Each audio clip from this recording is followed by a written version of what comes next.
So just to have that in mind. So we'll now have Akin talking about a brief introduction to machine learning astrophysics, and I'll give him the word. Go ahead. Okay, thank you. I'm just going to share my screen. Can you all see? Yes. Okay, Yes. so today I'll be talking about a brief practical introduction to machine learning methods in astronomy. So of course, everybody has been hearing about machine learning in different aspects and different fields. And because of the large amount of data that we are now continually receiving from astronomical surveys, instruments, it has required us to not necessarily use only the traditional methods of analyzing data, but to employ some other methods, which is machine learning. And this is very popular within the industry right now. And astronomers are also using this to tackle some of the problems in their research.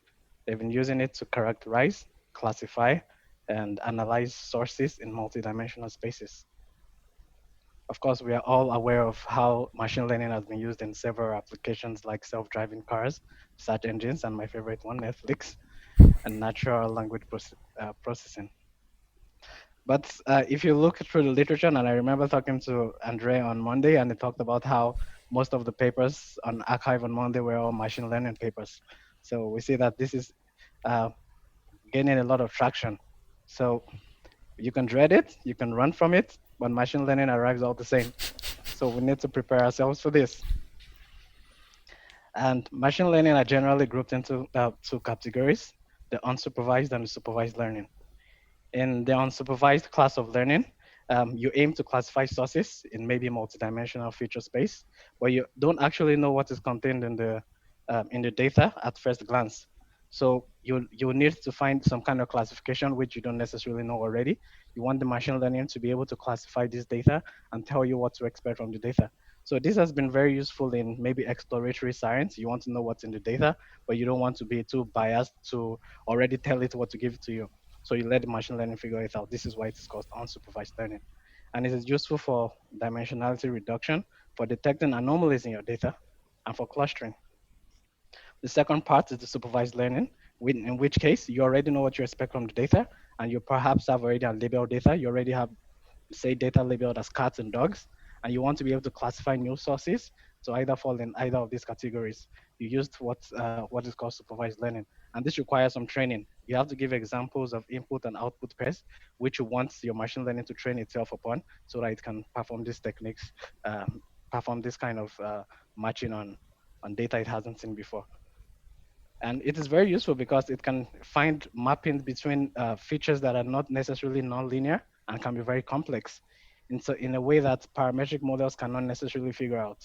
So you have a set of data-driven models that can tell you something about your data without you enforcing a particular relationship. And it's also useful for classification and regression purposes. For this particular notebook, I've chosen to make this presentation in a notebook. I don't know, can people see the text in the notebook clearly? Yes. At least I Okay, can. okay. Um, I've not necessarily used machine learning in my research so far, but it's something I'm constantly looking to explore in getting the best out of my science.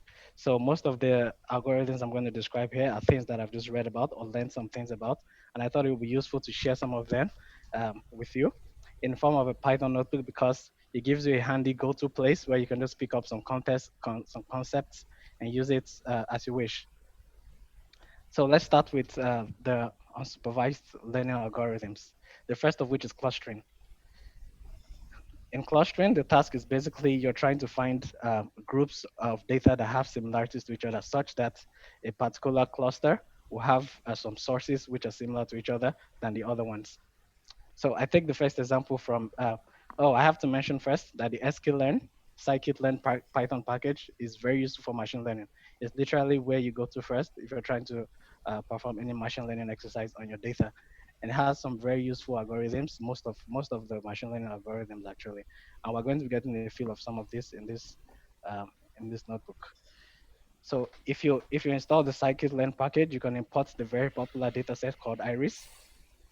The iris dataset consists of three types of irises: the versicolor, the virginica, and the setosa. And these irises are defined by features called the petal and the sepal. The petal and the sepal can be, you can measure the width of each of the petals and the length of them, and also the sepal. So you have four features which particularly describes each of these types of iris. I print out here the kind of data that's inside the iris data, which shows it's a 150 by 4, meaning you have four features in the data, like I just said, and you have 150 classifications. So you can measure for each of these class of irises, they've measured all of these features, and you have them here. They have been labeled in this case, but let's assume that we don't know the labels of this data. I plotted the data here for you to see on a two-dimensional space of sepal width and sepal length. You can see that the purple points here can be linearly distinguished from the other two sets. But imagine you don't know anything about this data set and you plot it in this space. How would you be able to cluster this data set in order to identify which ones are the versicolor, the setosa, and the, what's the third one? The virginica. The first algorithm I'm going to introduce here is called the k-means clustering. In k-means clustering, you literally have to calculate the distance to each of the data points that you see using, say, Euclidean distance between the objects. Divide them into clusters. You have to define how many clusters you aim to find in the data, which is the rub of this algorithm. You have to define the amount of clusters to find in the data, and each cluster is then is defined by a centroid. A centroid is like a mean of the clustered points in a particular space in the parameter space. Then you iteratively associate each of the random points to the closest centroid that you can find in the data. So it's a practical presentation. So I'm going to do this practically. So imagine that I initiate a k-means object with two clusters. Let's forget about this initializations for now, but this is basically how the k-means figures out where to start from in identifying the centroids in the data sets. So all you basically need to do with sklearn is to define an object to classify the sources. I put in the data here as iris data and fit it with the object that you just created. After this is done, it creates the labels for each of the data, telling it if it belongs to label 0. It doesn't know the names of the labels, of course. It labels it as 0, 1, 2, 3, depending on how many clusters that it finds in the data sets. And you can also point out the centroid of each of the cluster data sets. Running this on the iris data sets using two clusters, you can see it has identified two distinct clusters. But we already know a priori that there are three clusters in this data set. So this is one problem with clustering algorithms. It gives you what you tell it to give to you. So it doesn't necessarily know how many clusters there should be in the data set. You don't know when it is converged, but if you ask it for two clusters, it gives you this result. But let's assume now that we know that there are three clusters in this data set. We can run the same algorithm again, now with three clusters, and fit the data set. In this case, you can see that it has pretty much recovered three clusters of data set in this, three clusters in this data set. But then one would ask the question, how do I know how many clusters to initialize my model to? The truth is that it's very tricky, but it is possible to actually calculate what you call the inertia, or some kind of cost function for the fit that you just performed. In which case, if I run this for my data, I have a value of 152 for k equal to 2, which is the number of clusters, and 78 for k equal to 3. The lowest number tells you that it's a better fit to the data, which implies that in this case, k equal to 3, which is 3 clusters, is more appropriate to distinguish this data set. A more pessimistic person might say, but by eye, I can already see that it's possible to classify, to split this data set in some sense. This is very true. But when you begin to have dimensions that are going from, say, 3 to 12 to whatever you might think of, 64 dimensions, then it becomes difficult to separate these things by eye, which is where machine learning really comes into its own in separating data into different clusters.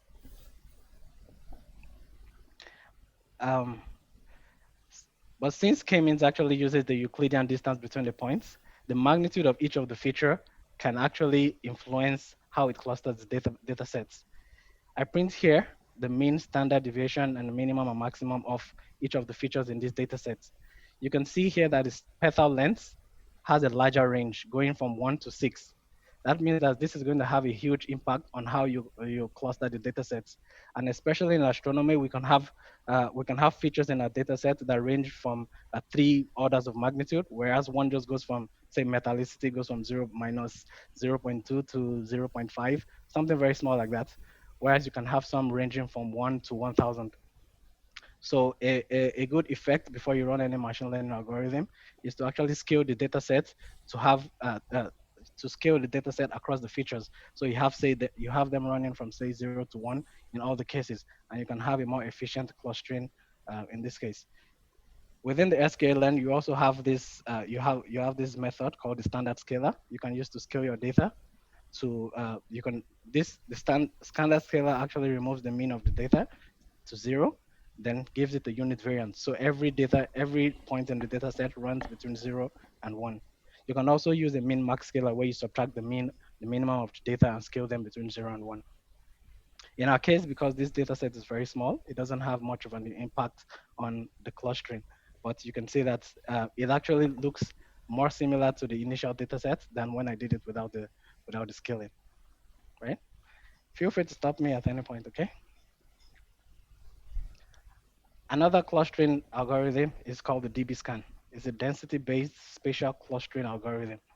And what it does is to actually find a core sample of high density points, which then expands from there to classify every source that is within a particular distance from this source.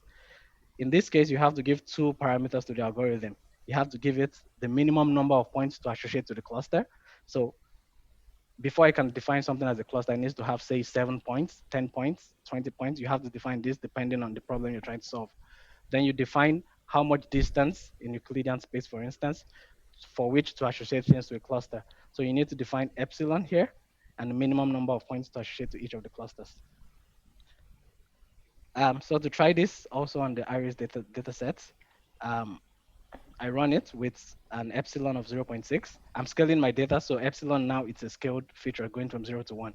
So I can say 0.6 and associate at least 7 points to a cluster. So if you find a cluster with, say, 5 points, it's not going to associate it to a cluster because it doesn't match the minimum requirement to be a cluster. Running it on this data, you can see that it has kind of found out two clusters with some red points all over the place, which I label as outliers in this case. If it cannot classify some of the points because they are not close enough to each other to form a cluster, it classifies them as outliers. All of the red points here are all around the place and they cannot cluster to each point. This is why it is labeled as an outlier. So in this case, if you knew nothing about the data, would you say that the clustering algorithm has performed very well? No. Perhaps But, no. But you don't Akin, actually know. Yes. but in this case, isn't the clustering algorithm very dependent on the values that you use to initialize it?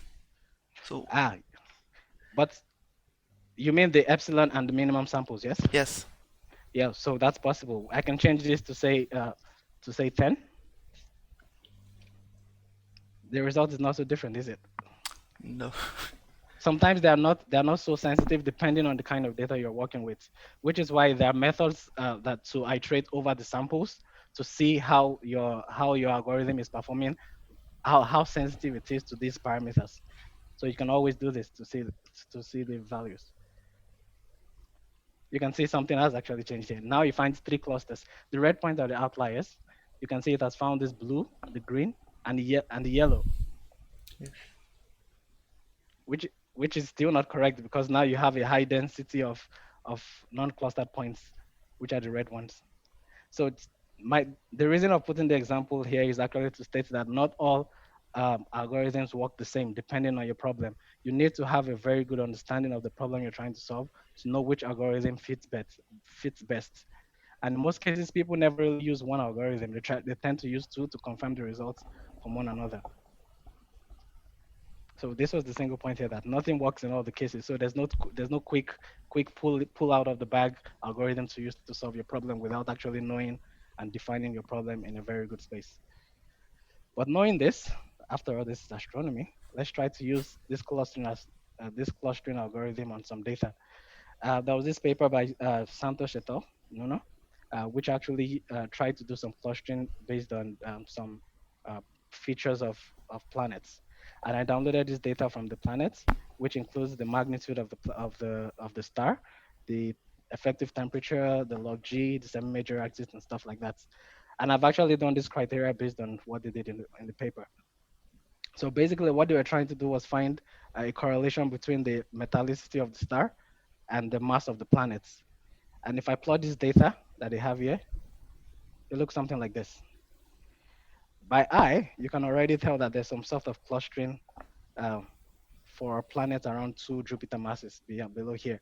But you need something to actually delineate between the ones that are within this cluster and not within this cluster. So if you try to, first I scale the data because like I was saying before, the planet masses now go from 0 to 15, which is a bigger one order of magnitude, whereas the metallicity is is just one order of magnitude, right? It's within the same range. So I rescale the data sets here so that they both have the same scales. Then I run k-means, which is the first algorithm we just did on it, assuming two clusters in the data sets. K-means actually has an algorithm method called the K-means plus plus, which it iterates over the data set to find the best point to start as initial centroids of the data, because the output of the data can be very dependent on where you start from. So it needs this algorithm to figure out a very good space to start from to make sure that you get the best of results. Running this k-means on the data shows this. It shows that we have a cluster density of points at low mass and high metallicity. Then you have some scattered number of points all around here, which in this case might infer two different population of planets, two different populations of giant planets, actually, which was actually the conclusions they reached to in the same paper, that for planets with masses below 4M Jupiter, they tend to be around stars of higher metallicity than the others. So this is basically confirming the results of the previous paper. If I use DBSCAN, which did not perform well in the previous case, on this same data set, it provides similar results with all of the red points as outliers in this case, because I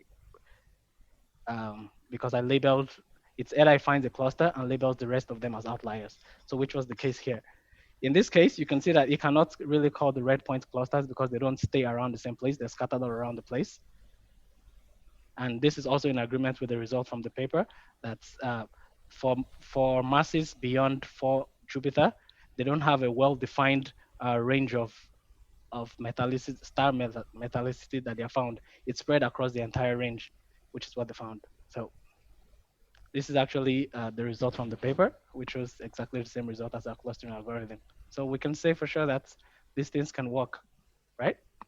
I hope. Another method for clustering data is called the Gaussian mixture models, which is actually what was used in the Santos paper to actually cluster these points. But I chose to use something different just to make sure that things are doing all right. For the Gaussian mixture models, it basically takes a mixture of Gaussian probabilities of multi-dimensions that can best match the model. So in this sense, it's kind of a generative model in such a way that you can always reproduce the same Gaussian distribution, the same distribution that can explain the data. But it can also be used for clustering, and it performs actually better than k-means because it doesn't have some of the limitations of k-means. For k-means, it figures out the centroid point, then it draws a circle around it with the minimum distance at which it associates things to a cluster. But for Gaussian mixtures, you can have different shapes associating to the cluster. This is a simulated data here showing 4 different clusters, which don't seem to form circular shapes. Because if you draw a circle around the last ones over here, you'll see that there will be an overlap between two of the clusters, which would be difficult for k-means to define between each other because some of the points will be jumping into each of the clusters. But if we run Gaussian mixture models on this GMM, you find that the points are well separated in the parameter space. Yes? So this gives a very powerful tool to overcome some of the limitations of k-means. And Gaussian mixture model doesn't require you to specify the amount of clusters you're trying to find. It only requires to say how many components of the Gaussian mixtures do you want to use. The number of components do not relate to the number of, uh, of clusters you're looking for. It just means that you are using up to 4 Gaussian distributions to explain this data, which could, in any case, have need to use up to 30. I've seen cases where they use up to 30, depending on the geometry of the problem, uh, 30 Gaussians to explain the distribution of the data points. And because it's a probabilistic model, it can tell you the probability of each of the points in the dataset belonging to a particular dataset. So if you run this predict prober method, it can tell you that there's a 0.43 chance that, say, this point belongs to this cluster, and a 0% that it belongs to this one over here, but a higher probability that's 0.57 that it belongs to this one. So you know for certain that it belongs to this data set based on the fact that it has the highest probability to belong to this cluster. So another astronomy example. Let's use GMM on the slow and digital sky survey data. So I've run this query basically to download 10,000 points from SDSS website, outlining different properties of stars or galaxies. Um, I thought I printed it out somewhere. Okay, let me make a print of this. Okay, so the U minus G color, the G minus R, these are all spectroscopic filters that are used in the survey. G minus I, G minus Z, the real details are not very important. But I tried to use GMM to cluster these data points, but voila, I was not able to cluster the points. No matter what I did, the points did not cluster. Even though by eye, you can tell that there's a kind of cluster of points down here and another one up here. But my Gaussian mixture does not do anything very well. What is the point of showing this? Is to tell you that I know nothing about galaxies in order to cluster them. So at some point, you need some level of domain knowledge in order to pick the right features to cluster your data points. The algorithms would not do any of these things for you. You need to know the best data set, the best features that can tell you something about your data. For here, for all I care, I've picked random data points that are not good enough to cluster these points.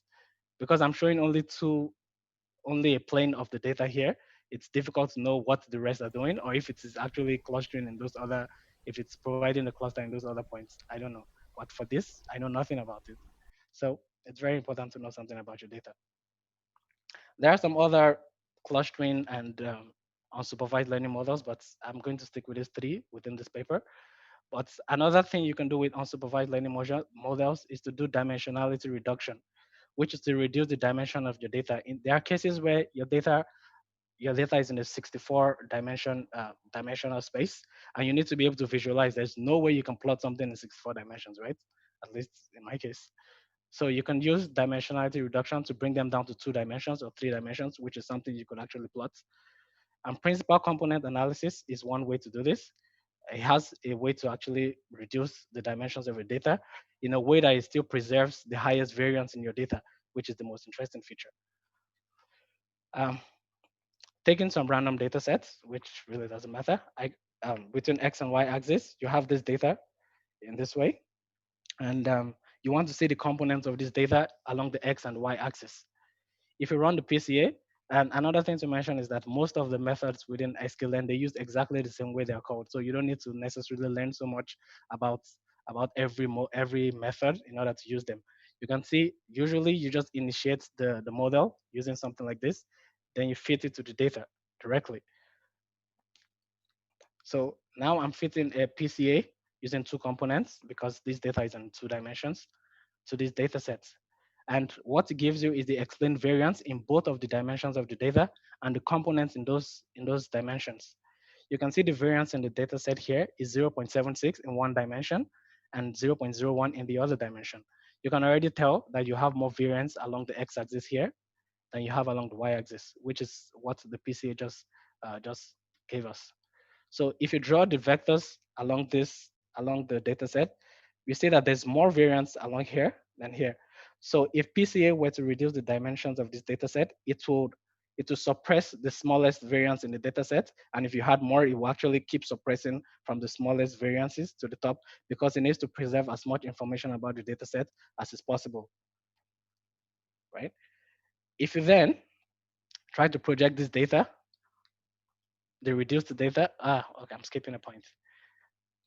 Now, if we were to reduce the dimension from these two components to one component, to one dimension, you would run PCA in this way. Previously, I did PCA with number of components too because I wanted to see both of them. But now that I'm sure that there are two components, I can reduce them to one component using this.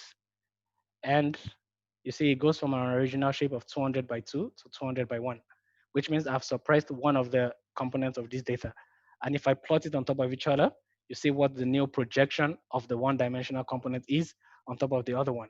So in basically, I have reduced this data, but keeping as much variance as I can within one of the axes. And this looks very much like a fitting solution, right? So it can also be used to fit the data, which this I reckon will be a very good fit to this data. To show another example of what dimensionality reduction can do for astronomy, I'm going to use another method called the t-SNE, the t-distributed stochastic neighbor embedding. t-SNE, it's a difficult thing to say, or not so usual thing to say, but it works very well. What it does is it performs nonlinear dimensionality reduction to embed high dimensional data into a low dimensional space. In a way, it does this in a way that despite the large dimensions of the data, the reduced data sets still have points that are similar to each other, close to each other on the reduced data space. So what it does is to assign distances between each objects, construct a probability distribution over a pair of the points. Each of the points has a probability of being close to each other or far from each other. Then you embed the high dimensional data set into a low dimensional space, knowing the probability of it being close to each other or not. An example that I'll take for this is two different spectra, blue and green in this case, which I took from some source online. The blue one represents a very old star, 4 giga year, whereas the black one is a young star with a young star. If I mix both of these together, I get this green data set. What I'm trying to do here is to mix these two spectra in such a way that I have different spectra with different ages mixed together.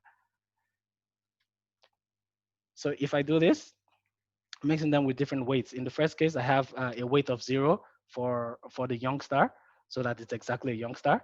In the other case, I have a weight of 1, 1 to 10, between 0 and 1, basically, to have different ages of the star. In this case, I create 10 different spectra by mixing them both with different weights. And it goes from the youngest star in yellow to the oldest star, exactly 4 giga year in purple. So from 0.3 giga year for yellow to 4 giga years for purple. Now I'm going to try to represent this information by reducing the actual parameter space. In this case, now every single point within the spectra, that 4,300 points, is a particular feature that needs to be reckoned with within the algorithm. If I reduce this data to 2 dimensions using this t-SNE algorithm, I can represent the whole data with just this plot. You can see what it has effectively done in this case is to associate without knowing any of the structure in the data, because I do not tell you the ages of the spectra, is to associate each of the spectras with young age in the same parameter space. And all of the old stars, the purple ones, have been associated together in this space. This algorithm doesn't always produce the same shape. I can run it a second time and I'm going to have something different. It's a bit different from the first. But one thing is always constant is that it puts uh, objects that have high similarities in the same parameter space. X and Y in this case means absolutely nothing because they don't refer to anything specific about each of the spectra. It just tells you in Euclidean space how close enough to each other two different data sets are to each other. So you can know how to uh, for instance, if some of my science required me to use only young stars, I wouldn't have to go through a million spectra of different stars to actually figure out which ones are old or young. I could reduce the dimensions and only take out data sets that fall within a region that I'm interested in. So while the data set actually appears complex, everything could be represented in a manifold where only the age is the deciding factor of how close enough to each other each of these data sets are. A very good example in my field is in planets, is in the detection of planets. Taking, say, light curve data from Kepler, you can plot all of them using t-SNE, and it tells you, for instance, which light curves contain a planet transiting the star, and which ones do not, or which ones are anomalies. In this case, this paper by, I think, Shallowe and Vandenberg, they use this t-SNE to separate out planets that have other systematic sources and ones that actually have planets clustering around each other. And you can see the planet candidates actually fall in a parameter space that are close to each other than the other cases. So if they had to actually do further analysis of this planet, they only have to go to the planets, to the data points that fall within this parameter space of the reduction. Oh, time is running really fast. Now to go to supervised learning algorithms. Again, now, even though I already acknowledged that I know nothing about galaxies, um, I take data from the SDSS, which are shown in this way, all R-band magnitude, that tells you something about galaxies or stars. In supervised learning algorithm, you already know something about the data because someone has, or you have found a way to actually examine some of these cases. Here, I'm trying to distinguish between stars and galaxies from the SDSS catalog. So I've taken a labeled catalog which already assigns a source to each of these each of these sources has been assigned a class. So you can see that it's a galaxy or a star, a galaxy or a star, using 8 of these features. So the point here is to try to use a supervised learning algorithm to predict if a source is actually a galaxy or a star by learning from these already known spectroscopic observations of this data. So here I have 20,000 data downloaded from the SDSS catalog, and you can plot all of the data points using this SNS plot. It's from Seaborn. It's a very good feature to actually explore your data. It shows you the relationship between each object in your data in your data. You can see the stars have the orange histograms and the orange points, whereas the galaxies have the blue points. In order to be able to well separate these sources, they have to have some kind of separation in the parameter space. I don't know if anybody can determine which of these features will easily be separable if we run a supervised learning algorithm on them. I would say the first one, because you can see the blue points here are a bit shifted from the orange points. So it might be very important in distinguishing stars from planets, uh, distinguishing stars from galaxies. So what to actually do in supervised learning algorithm is to actually split the data set into a training set and a test set. Because if you train the algorithm on the training set, then see how it performs on a different set that it hasn't seen before, right? The sklearn actually also has a method to actually easily split this data randomly between training and test sets. In this case, I'm using 70% for the test sets and 30% for the 70% for the training sets and 30% for the test sets. And the algorithm to go to first is the k nearest neighbors. In this algorithm, which is used for classification or regression, depending on the problem that you have, you define a k value, which is the number of neighbors that you expect every point to have. And I think it is well captured in this schematic. Imagine I'm trying to classify this point right here being pointed to. I find first the 5 nearest neighbors, which is the k value here, the 5 nearest neighbors. Then I count. It's closest to how many of the sources in each class. In the case of the red ones, it's closer to 3 of the points, whereas in the green, it's closest to 2 of the points. So the k nearest neighbors algorithm in this case will associate these points to the red because they have the higher number of sources in that class. This is basically what it does. So if I try to use this KNN in the case of our SDSS, assuming 25 neighbors because I have 20,000 sources, right? It has to be close enough to a fair amount of sources to figure out which class it belongs to. If I run the method, the K classifier with 25 neighbors, I can see how well it performs on the training set by comparing, because I know the labels of this data, by comparing the training set to the actual predictions from the date from the model. In which case, it gives a 0.969% accuracy, not percent, 0.9 out of 1, 0.96 the accuracy, which means that it is very well distinguishing between the stars and the galaxies. But it's also difficult to know what value of k to use in each of the algorithms, right? So you can run something across a cross validation to iterate over each of the different numbers of k's to see which one actually provides the best accuracy of your training sets. And when k is 1, it gives an accuracy of this. And when k is 100, it gives an accuracy of 0.66. We can see that at 25, you already have one of the best accuracies to distinguish some of these data sets. So it's a good enough number of neighbors. This method is very interesting because you don't need to optimize any other parameter besides the number of neighbors that the algorithm uses to define each of the classes. So a prediction now of the test data which it previously did not see, right? It trained itself on the training set, but now I want to predict data from the test set. Predicting from the test set, it has a 0.97 accuracy in predicting correctly either if the source is a galaxy or a star.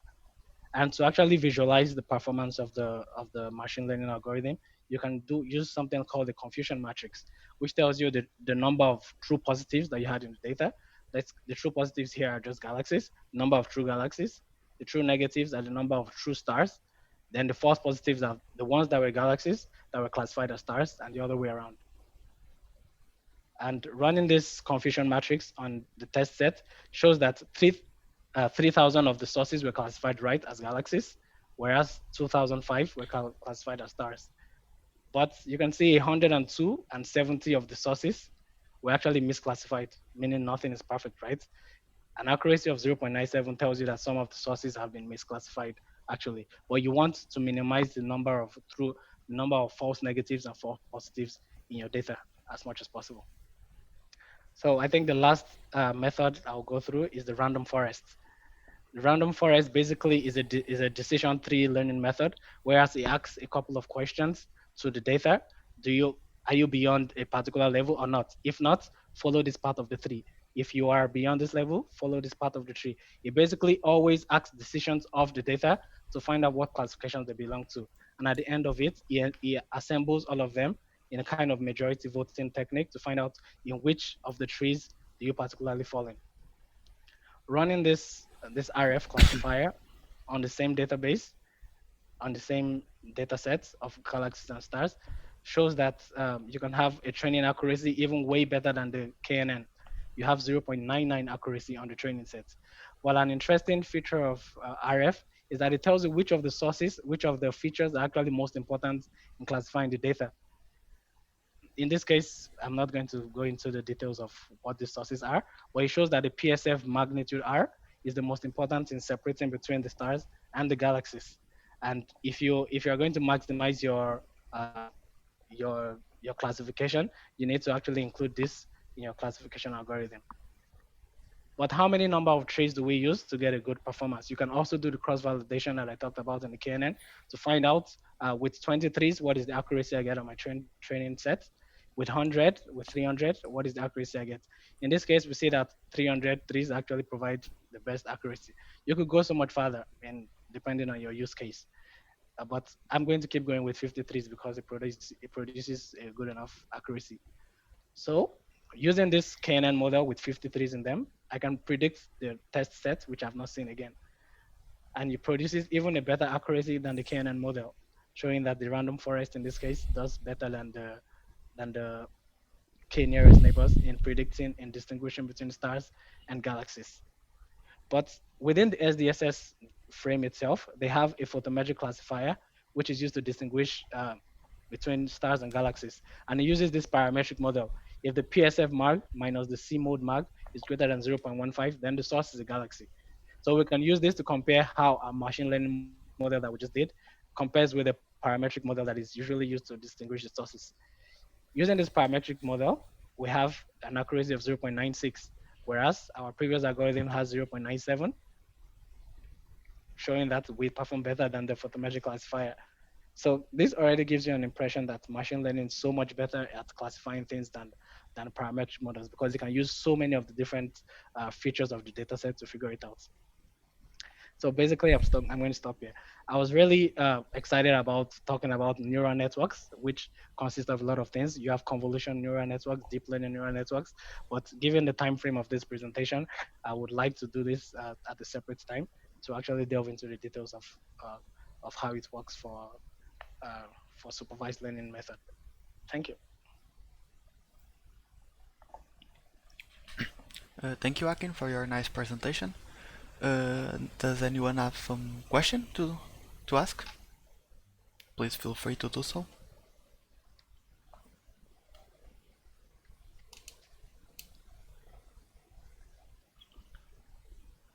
Well, I had a question, Akin. In the first part of your lecture, you talked about the Gaussian mixture model, I believe, GMM. Yeah. So, but how does it work? I feel that I have not understood how it actually is used or how it works behind the scenes. Could you talk a little bit more about it? Yeah, sure. I'm just going there. Yeah.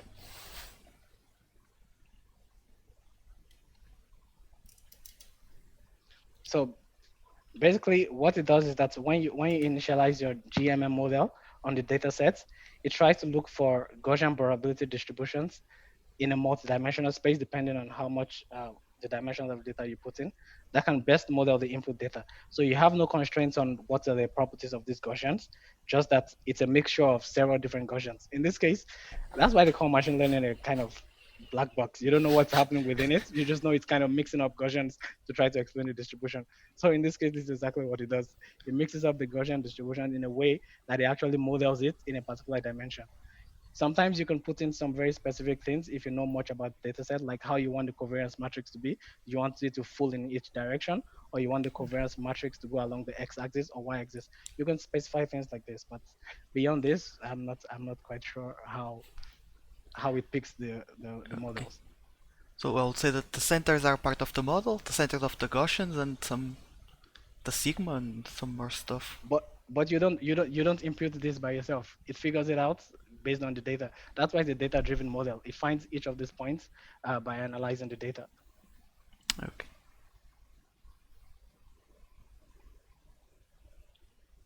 So does anyone else have some question too?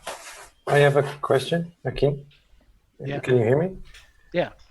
In your t-SNE example, okay, can you just explain me again what was the input to the function, to the t-SNE? Okay. So I mean the data. In what way does the data enter? So it enters as. So in this case, I had a spectra. I created a list with each of these spectra in them, different cases. So it enters just in the. It enters exactly here. So when you create I created a list of all of these spectra by mixing them in different ways. That doesn't matter. So if in this case, it's a 4,300 by there's 10 spectra here, 4,300 by 10. Basically. Okay, and then there's n components. Is the number of axes in which you want to Sorry, your microphone is sounding funny. Sorry, the n components is.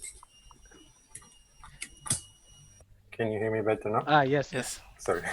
The n components is the number of axes that you want to decompose it, or the number of dimensions. The number of dimensions you want to reduce the data to. Okay.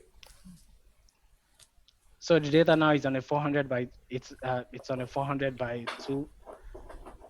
I have to check. Okay. Thank you.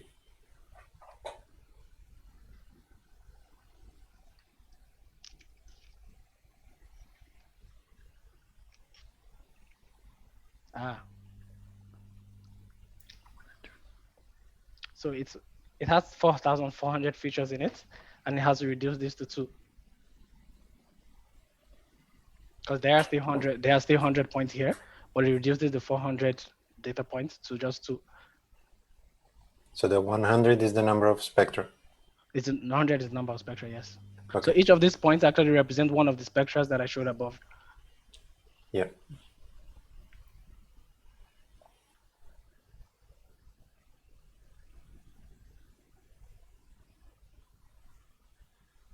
That would be the same case for the light curves in this case. You would have, I don't know how many number of light curves that you want to put in, depending on the number of points. Then you put it, you also have maybe, I don't know, 1,000 light curves and the number of points in each of the light curves. Then it condenses each of the points in the light curve into a single feature. Do you have some experience with these hyperparameters like the perplexity? Or it's something that... It's actually interesting, yes. The perplexity tells the data how to define the neighborhood of each of the points. If you have a low perplexity, it means that your data set has a very, very small neighborhood around it. So finding neighbors will be very difficult in this case. Let's try a perplexity of 1 and see what happens in this case.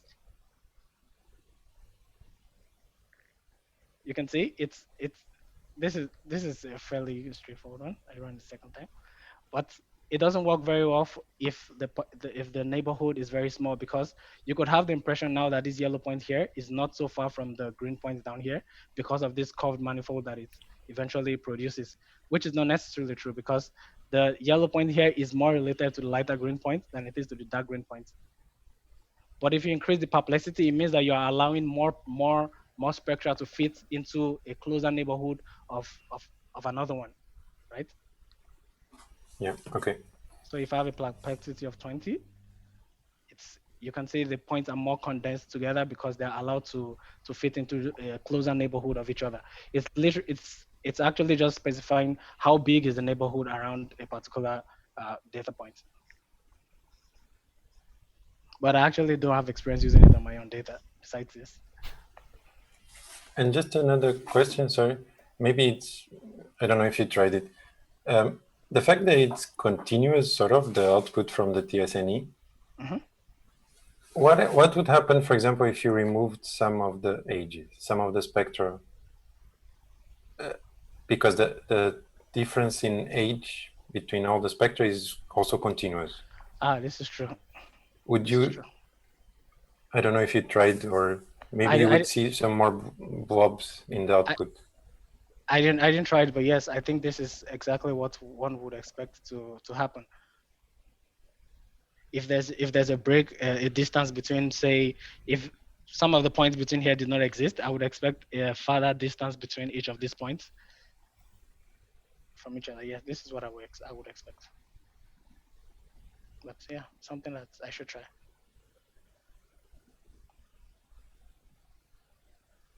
But because if you look at this the t-SNE on this algorithm, you can see spaces in this data, which shows that even though this point, for instance, is close enough to this, it's not as close as some of the other dense points, right? So if you had some missing points within the relationships, they would appear as spaces in the output. And in that case, I guess the restriction is that all the data has to be the same, right? You have to have the spectra with the exact same number of points. Yeah, that would imply so, yes. And here the light curves also. Okay.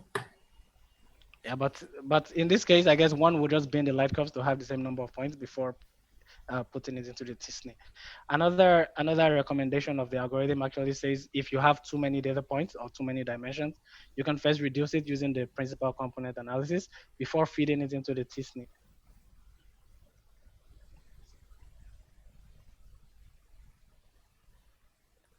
Thanks a lot. Yeah. Okay, so if no one else has something to ask, I think we can finish in here. It's almost 1 hour. Once again, thank you, Akin, for your nice talk. And